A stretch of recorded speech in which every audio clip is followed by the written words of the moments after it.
Morning. We're back here at the City College, and today Thomas and I decided we'd talk about chainsaws. The idea of a chainsaw makes your job easier, but there's a lot more expense and they are more dangerous. But as you know me, I'm always in there for safety. You could maim yourself with a handsaw and with pruners. So whatever you do in our work, you just have to be careful. You gotta think what you're doing, okay? So to me, we use a handsaw most of the time. When we need something bigger branches, you go into a chainsaw. This here, I'm just gonna show you a little bit. This is a big chainsaw. This is a small one. Now, you're just cutting little tiny branches. You don't get the big saw unless that's all you have.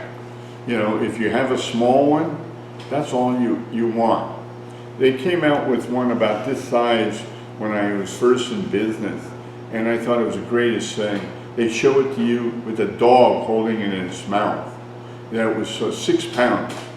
Well, 6 pounds, we used to use it like a carving knife, and we could do anything with it. Vibrated quite a bit, you know, but that's what we went for. Then they started putting more safety features on them, and they started getting heavier again, okay? And so I don't even know if there's a McCullough company out there anymore. They changed over the years. There's a lot of Stills out there, Husqvarnas, and different Poland's, different names. But we'll talk basically to how we start. When I started, they were a big saw like this one here. This is just a power head. Okay, and right here, because the bar went out like that, right here there was a big gear. So the chainsaw would go at a certain speed, but the chain would go faster. Okay, they were gear driven. Well, you could see anything you would add on here made more weight. So most chainsaws of this size used to weigh 25 pounds. So that's why I used to tell my smaller students, get the smaller one you can. Those big ones, you're going to kill yourself at the end of the day. Okay. So anyway, then they went into this kind of chainsaw. They're called direct drive. The chainsaw, chain motor goes, that chain is going. And as soon as you started it, it was going. You know, it would be, the chain wouldn't go, but it would be, as it'd be idling, pop, pop, pop, pop, pop. But if you gave it a little bit of gas, that chain would start going. Well, now they came out and they put these chain brakes on them. So when you go to start it, you push it forward and that holds the chain. So you start it, and no matter what goes on, you can throttle it and everything, the chain won't go around. So this is a safety feature. So then when you get ready to cut, you know, you just pull back on that, now you're ready to go. And it's also a guard. If something happens out in front, your hand is right here, it's a guard protection. You can see all of them have it. You know, so getting back to the basic chainsaw, you've got your handle, and you got this other bar right here, this bar here.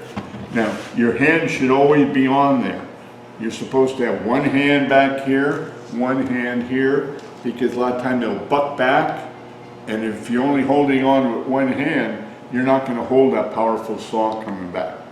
I've had people get hit in the head.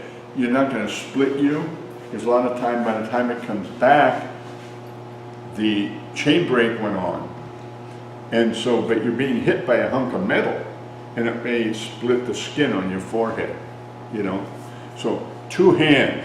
These tools are supposed to be, experts who see them, they're with the big saws with one hand.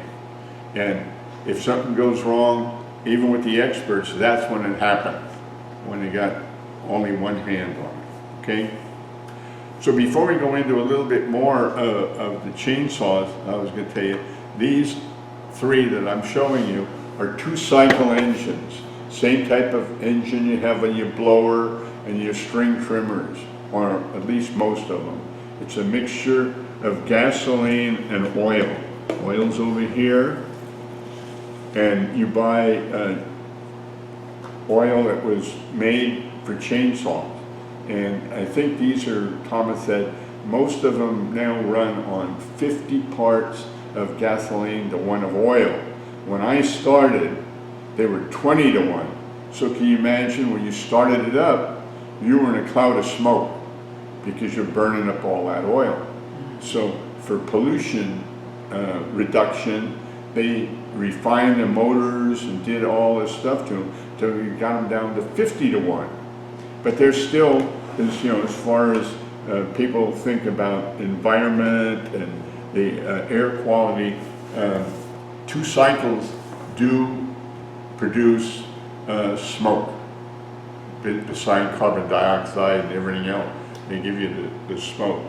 Whenever you mix this fuel, you don't want to make 5 gallons if you're only doing a little job, because it separates and it mucks up the motors. Also, if you only use a chainsaw now and you're not going to use it in 6 months, pour all the fuel out of it and then run it until it runs out of the carburetor. Otherwise, what you leave in there turns to varnish and everything else and gums up the work. Okay? So anyway, that's what we had. Now, and at the same time that we had these kind of chainsaws, we had cord electric. Okay? Cord electric make no noise, or very little, pollute none. Some of them were powerful enough to cut firewood. The bad part is you had a cord. If you're up in a tree, if you've ever done pruning or on a ladder, the more encumberment you have, the more dangerous it gets. So not many professionals ever use electric, and a lot of homeowners do. But if you ever use a cord electric, it could cut your fingers, your legs, just like these saw. So don't think it's a safe tool, okay? It's just as dangerous as these. Well, the next thing they came in with now they have battery. Thomas, you've tried them. Are they heavier than these because they got the battery? They're about the same weight actually, because the rest of the machinery is not very heavy. Okay. The motor. And the big companies are putting them out, and they're supposedly almost as powerful as these saws. The only thing is they're limited to time. Correct. So you have to carry more batteries with you. But you still on these, you have to fuel them. You're up in the tree, you've got to dangle it down. Somebody got to fuel it up and push it back up to you. And then another thing with these little saws, if you'll notice, they run out of fuel. That's all figured in because these are air cooled. And if you just kept running it and running it and running it all day long without stopping it, you'd burn the motor up. So they're made just to burn so much fuel, then you have to stop and refuel them, and that gives time for them to cool down a little bit. Okay?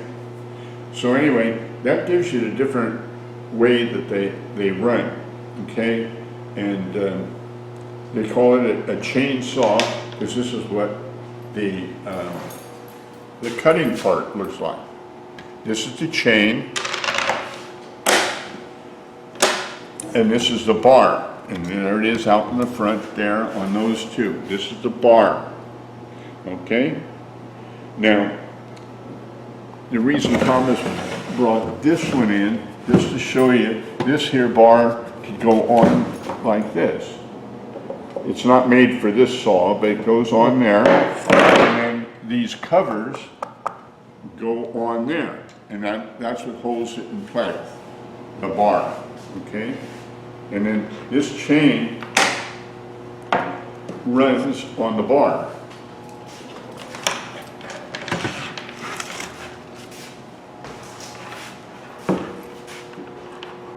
There's a little groove in the bar, huh? Got a groove in the bar, and this goes in there like that, and then if you look on that bar there, you can see that's what it looks like. Okay?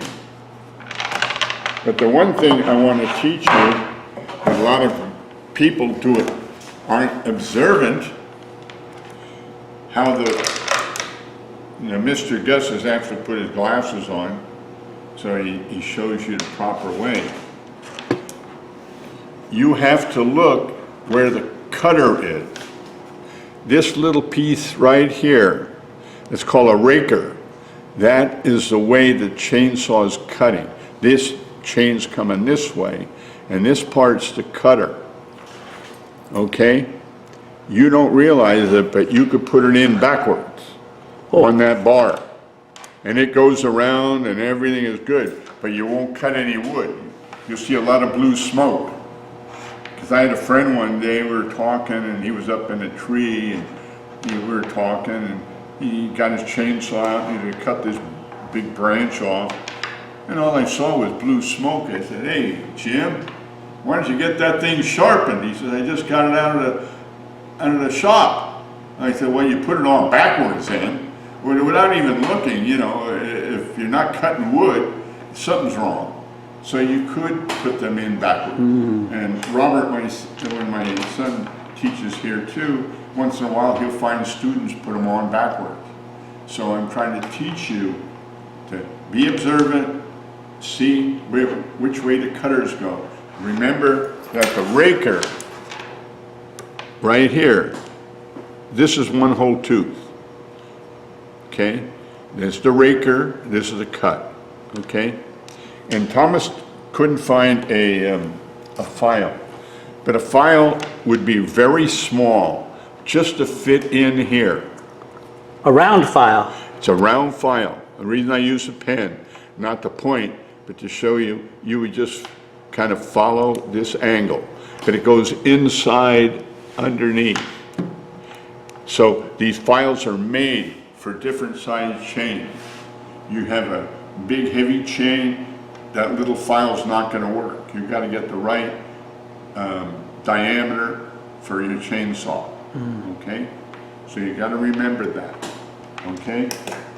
So if you don't have a lot of tools, what they have, it's called a scrinch, and it's got a like a socket on one end and a socket on the other end, two different sizes, and a screwdriver. The screwdriver is to tighten this screw right here. And every chainsaw has a screw up in the front somewhere. And what that does, we use this one right here. When the bar is on, you got this little dog in here. And with this bar on here, when you adjust that screw, it'll push this in or out. Okay? And by doing that, that's what tightens the chain. So a lot of times when you're cutting with your chainsaw, a lot of times the chain will stretch if it gets hot and so on. You should never adjust the chainsaw when it's very hot. We'll have to get back to this in a few minutes, but I'll stop right here and then we'll come back, okay? See you later.